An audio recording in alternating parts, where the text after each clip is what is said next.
Bom dia a todos, é um prazer imenso de retornar a Porto Alegre, é um prazer imenso ter uma plateia bonita desse jeito. Tentar falar um pouquinho sobre algumas coisas que inspiram vocês, mas primeiro eu vou começar fazendo algumas provocações, vamos ver o que se passa depois disso. Obviamente que como bom filho da PUC de São Paulo que sou, eu não posso começar uma palestra falando de educação sem citar uma pessoa que é um marco, chamado Paulo Freire, numa das minhas citações favoritas, que é: ninguém educa ninguém, ninguém educa a si mesmo. Os homens se educam entre si, uns aos outros, mediatizados pelo mundo. Alguém já ouviu essa frase? Sim? Levanta a mão, quem já ouviu? Bom, legal. Muito boa, né? Agora eu vou brincar um pouco com vocês e vou pedir para todo mundo fechar os olhos. Eu posso fazer isso porque afinal não é depois do meio-dia. Então, fechem os olhos e tentem imaginar 3 situações. Tenta pensar numa sala de aula do século XVIII, com poucas crianças, afinal, no século XVIII, educação era privilégio de poucos. Nenhum contato com o mundo externo, a não ser aquela pessoa que hoje a gente chama de professor, mas talvez naquela época se chamava de mestre, porque era a pessoa que conhecia o mundo. Imagina o que significa essa frase de Paulo Freire nesse contexto de educação mediatizada pelo mundo, onde o mundo era simplesmente o professor que detinha todo o conhecimento e efetivamente estava ali em frente deles contando.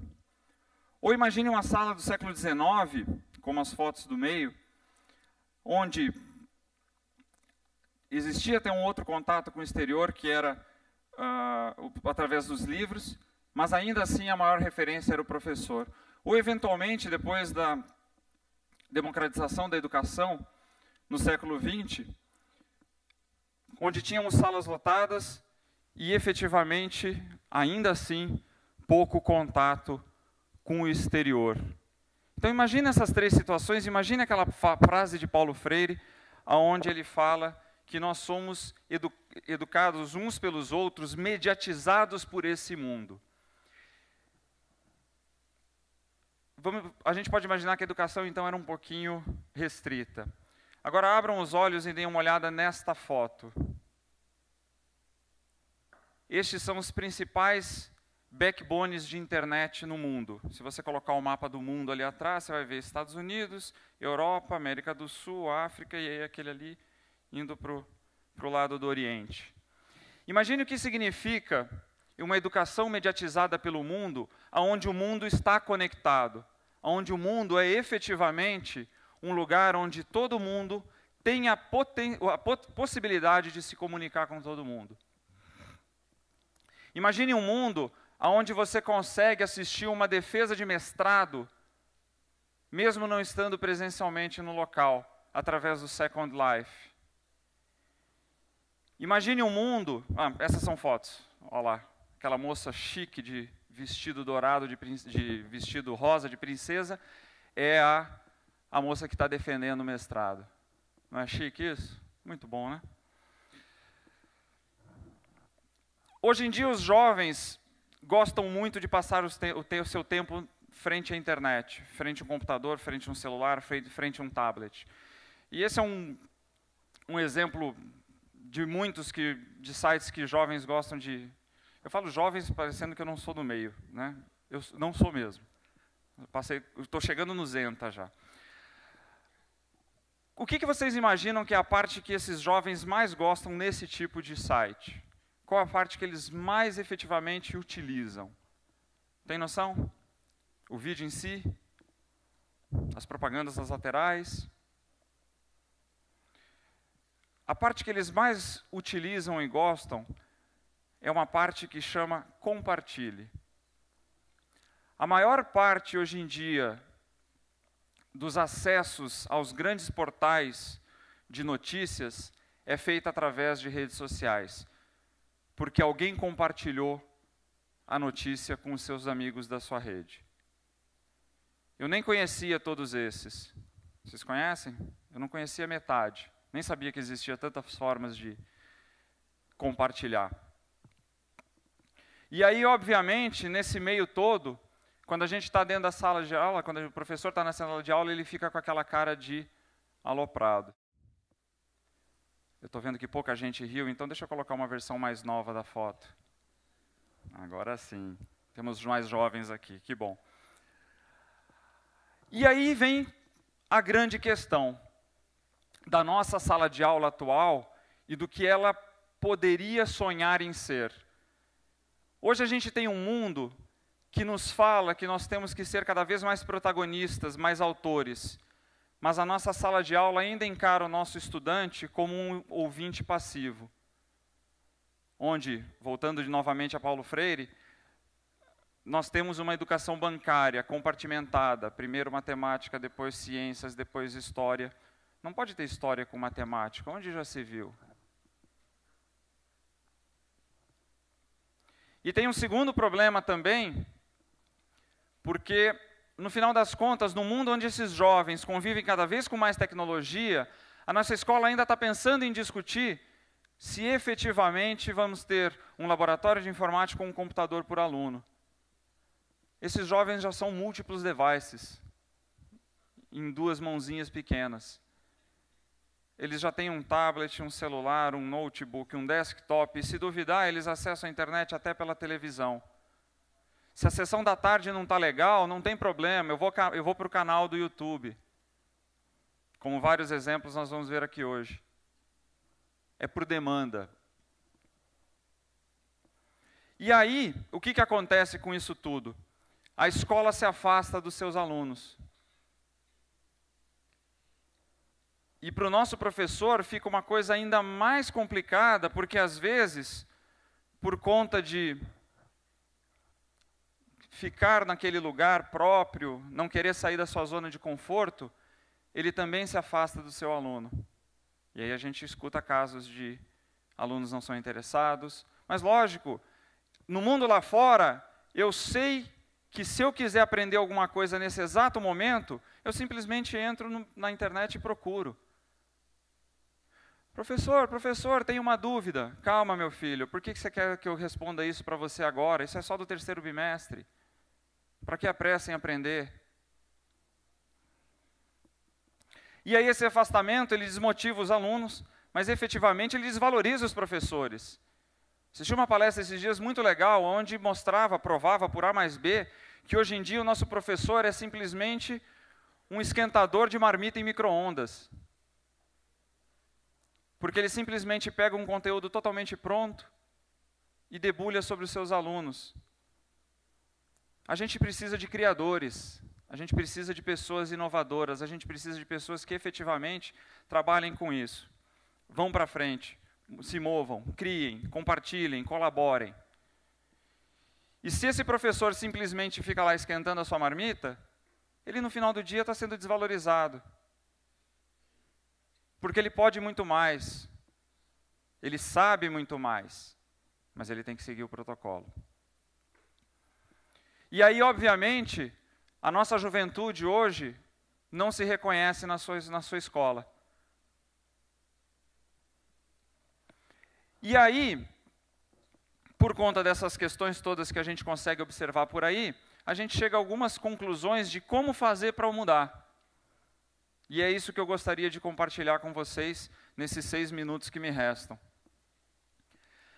Primeiro, é óbvio, não existe mais como você deixar a sala de aula desconectada dos avanços tecnológicos que estão fora dela. Não é uma questão de agora, é uma questão de ontem. Os nossos alunos já convivem com isso todo dia. Eu tenho certeza que todo mundo aqui já ouviu alguém contar uma história de uma criança de 3 ou 4 anos que chegou na frente da televisão e fez assim. Não, isso se não aconteceu na casa de vocês. Já ouviram isso, não? Óbvio. Nós estamos num mundo touch, nós estamos num mundo por demanda. A nossa sala de aula também precisa oferecer isso, ou virar peça de museu. E esses jovens, por conta disso, chegam na nossa escola com uma carga muito maior de informação. Obviamente que, por conta disso tudo, a conexão é uma grande ferramenta que esses professores nossos podem utilizar quando estão com seus alunos e quando estão com esses aparatos tecnológicos.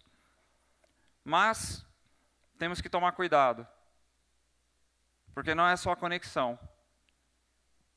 Temos outras estratégias, e eu tenho certeza que aqui por esse palco vão passar inúmeras experiências muito legais, como já passaram em outros TEDx Unicinos que eu assisti, que vão demonstrar que a gente tem outras opções e que isso a gente tem que utilizar com os nossos alunos. Oxalá um dia teremos uma conexão realmente boa para todos, mas temos que pensar em planos B. Aquela característica de qualquer hora, qualquer lugar, ela começa também a aparecer. Por que eu preciso aprender matemática nos 50 minutos da minha aula?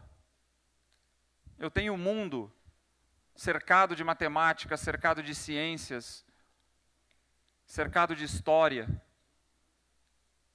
Por que eu só posso aprender naquele exato momento em que eu estou na aula? Mas uma coisa muito interessante é que, a partir do momento em que você coloca, que você permite que o seu aluno efetivamente trabalhe com o seu próprio device, você consegue desenvolver autonomia. Porque ele pode escolher que site utilizar, ele pode escolher, inclusive, se ele vai querer usar aquele equipamento ou não. E é mais do que um decorador, a gente quer efetivamente um aluno que seja autônomo o suficiente para entender quando ele precisa utilizar, ou quando é mais eficaz uma ferramenta ou outra. Obviamente, hoje em dia, mais professores, e aí as estatísticas mostram que mais professores estão utilizando recursos de informática do que antes. Mas cuidado, se você fizer uma pesquisa um pouquinho mais qualitativa em vez de quantitativa, você vai perceber que esses professores estão utilizando mais informática, mas eles estão usando as redes sociais também. Isso não significa que esses professores, a partir do momento em que sabem utilizar como estratégia da educação que ele oferece para os seus alunos. Então, ainda existe um caminho muito longo para ser percorrido em termos de capacitação de professores para esse uso. E olha que coisa interessante, daqueles que já usam, alguns deles conseguem utilizar dentro de sala, mas fora de sala também, respondendo dúvidas de seus alunos por e-mail e etc. Mas isso é perigoso, porque os nossos contratos com os professores, efetivamente, precisam também ser renegociados, repensados. Precisa existir alguma coisa nova, também para o professor se proteger, para não ser obrigado a ficar respondendo mensagens dos seus alunos às 2 da manhã.